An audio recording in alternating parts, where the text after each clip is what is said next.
coming in, it just looked different angle, different intensity. This storm is a monster. This thing was going to make a run towards our coast as a Cat 4 or maybe even a weak Cat 5. It's big. It's going to cover pretty much all North Carolina. And it's vicious. This had the potential of being a catastrophic storm. It is an extremely dangerous, this is serious, life-threatening, scared, yeah, historic hurricane. It was a perfect storm. Our station is about 500 yards from the Neuse River. We started continuous coverage about 4:30 that morning. Your emergency officials are asking you to evacuate. Began to watch the storm coming in. We had crews out. I called Mike McCormick up. He said, go to Morehead City.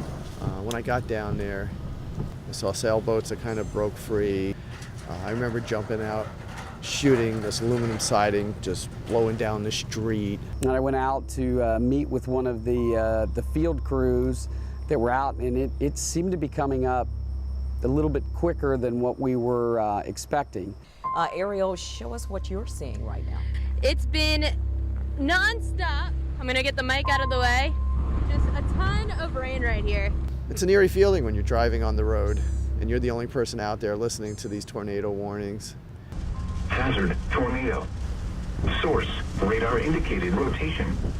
Impact, flying debris will be dangerous to those caught without shelter. Early in the evening, as we were watching the different points where we saw water could come in, water started coming over our escape route, and so we made the decision to go on and evacuate the station. We have the situation that has developed here at the station, and that is that the water getting close to the building, that the building has been evacuated. We were able to switch our coverage to our Myrtle Beach station so we could continue tracking the storm and providing information for our viewers. As we told you earlier, we had to evacuate our building, and now we're being told that our sister station in Myrtle Beach is going to continue our coverage so that we can continue the evacuation of this building because of the rising water. So we're going to take you now to the coverage from our sister station in Myrtle Beach. It was just a deflating feeling.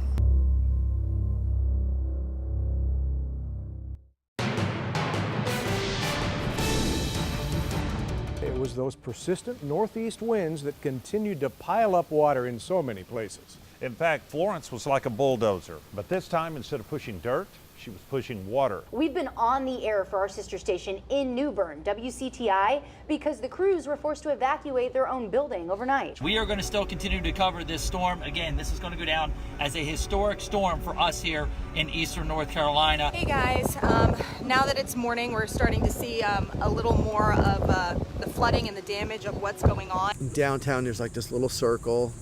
I look up, and it looks like there's like a tugboat there. So I jump out immediately. I start putting the dish up.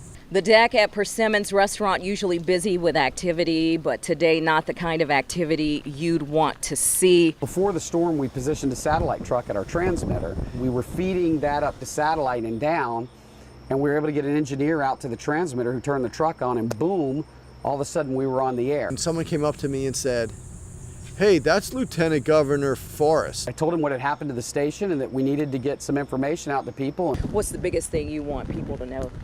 I think, that, again, it's still not over. I know it's hard for people to believe that. So this is what one of the roads look like as I'm driving down the river walk. You can still see how the water's coming through over the seawall. Again, a lot of these people have basements. Bill next door here, he has water in his house. He said that since the house has been built, there's never been water in that house. So, and that was, he talked about 1700s. You can come in. Okay. So this is the formal sitting area. And as you can see, the water came up above the couch. This was actually sitting adjacent to this corner here. Mayor Dana Outlaw, and thank you so much for coming out. I know you're busy right now. What's the first thing you want the folks at home to know? The safety of our citizens. This is still an event. It's not over. We're still stuck in these heavy bands, and what we're concerned about here is areas like Newport, like Burgal, Rose Hill, Magnolia. And we just slowly kept finding a way to to keep going. It just kept going and going and going until we had done 6 hours of coverage that day. We're all just drenched through and through, and we were excited to know the television station was back on the air.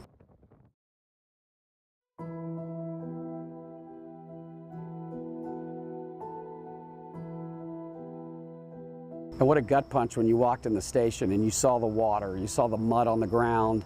And while we'd only taken maybe 6 inches of water, the destruction was unbelievable. The smell when you walked in, it was so pungent. We had to keep the news going. We sent Carl Puglisi out, go scout a location for us to do news that night. And for some reason I said, oh, let me go down this street and just see how bad it is. And he found an area, it's only about 10 blocks from the television station. Beach Street is a block away from the Neuse River. It just looked like a wall of water had come through. It came under these houses on the river that were on stilts, and the water just rushed under, and there was this neighborhood of about 8 or 10 houses, and they were just all flattened. I mean, there was concrete steps about 3 up, and it was one of the highest points in the neighborhood. Want to walk you through exactly where we are right now. We've been off the air since Thursday, but bringing you live broadcasts again. So we did the newscast for 6. Now what are we going to do for 11? It was pitch black on Beach Street. We strategically parked every vehicle to light up the street. It was kind of surreal that you're surrounded by people's stuff everywhere that you could look. This is our commitment to you to get you the very latest information you need and your loved ones need. Also, remember, the governor will be here tomorrow, and there are reports that the president will be too. Good night.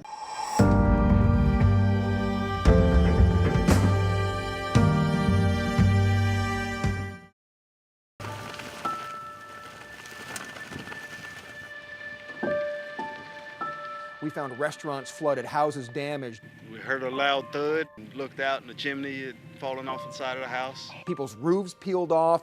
And probably a minute later, the roof just started peeling off. This is so terrible. It's pretty bad. It looks like it's a total loss.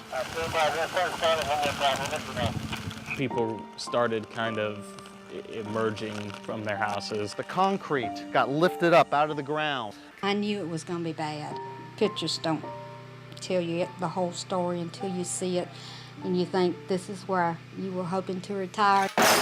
This is truly a tragedy. This was the amazing part. People that had lost almost everything, and they were upbeat. They were positive. They would tell us, well, you know what, we're all right, we're fine, we all made it. There are people that are worse off than us. The biggest thing is I went in those shelters. We had church services in all 3 shelters around New Bern yesterday. And the spirit and the faith is strong. That's what's made New Bern what it is for 300 years. And it's going to be that way for the next 300. And then we broke down again, and we had to be on the move. What were we going to do next? How were we going to bring viewers to where they could experience what's going on? This is a special edition of News Channel 12. Good evening, everyone. Valentina Wilson and Wes Goforth. We're live outside Temple Baptist Church right in the heart of New Bern, where a huge relief effort is underway. We're talking about the Red Cross Salvation Army and North Carolina Baptist men getting food to people who need it. Governor Roy Cooper, thank you for coming down. What have you seen around New Bern today? Clearly, there's a lot of devastation in a historic, wonderful town that is part of North Carolina and part of our history. But I've also seen a lot of people who are determined, and although frustrated, they are encouraged because of each other. They're building each other up. We were live with the governor in the line, handing out food, talking to the people. Did you guys get damage in your house? Not in the house. We did lose our fridge, though. You started to hear people's stories, and you were so moved. And at the same time, you were still struck by how upbeat everybody was. They would all say, well, you know, don't worry about us, we're fine. You know, there's other people that are worse off than us. We'll get through this. I began to understand this New Bern spirit. They call it New Bern Strong. It's a beautiful day. The worst is over, you know. We've been scared to death with the water. It's drying out. We've removed the debris. I woke him up at 3:30 in the morning. I said, it's coming over the porch. It don't look good now, but we'll give it a little time. People in New Bern are resilient. We've been through it before. Anytime you felt like you were tired, you felt like you were hungry, we were wet for several days, you never stopped and complained about your situation because everybody around us was so much worse and they were in good spirits. How could you not be? We took people to the intersection of news and humanity and showed them what was really happening in a personal way that couldn't be done from a television station. Hurricane Florence was one of the most powerful storms ever to hit the Carolinas. To the families who have lost loved ones, America grieves with you, and our hearts break for you. Hey, we're live here at Temple Baptist Church in New Bern. I'm going to step out of the way so you can see the scene at Temple Baptist. They're handing food to the people in the drive-thru here. I can only imagine the surprise they get when they pull up and see their meals being handed to them by President Trump. President meeting a lot of people in New Bern along North Craven Street, Val, and then River Drive, who had lost really everything, and you know, giving them a lot of hope. Thank you. Thank you so much. Thank you for your support. Our community's a close one. Thank you. How's it doing all going? really well. It's rough, but we're close. So you've never seen one like this? Never. You've been here for years and you haven't seen it? Over 30 years. Never seen it. Hey, it's got to be close to Haiti. We're going to be with you. You know that. We're with you already. After the governor's tour with the president, he came here to the fire department in Newport, where he spent time with first responders, and I saw him offering a lot of words of encouragement. What we've seen is the resilience and spirit of North Carolinians. We've seen a lot of damage, but we've also seen people who were filled with hope and determination to rebuild. I'm really grateful for sunshine. And it's just such a sweet town.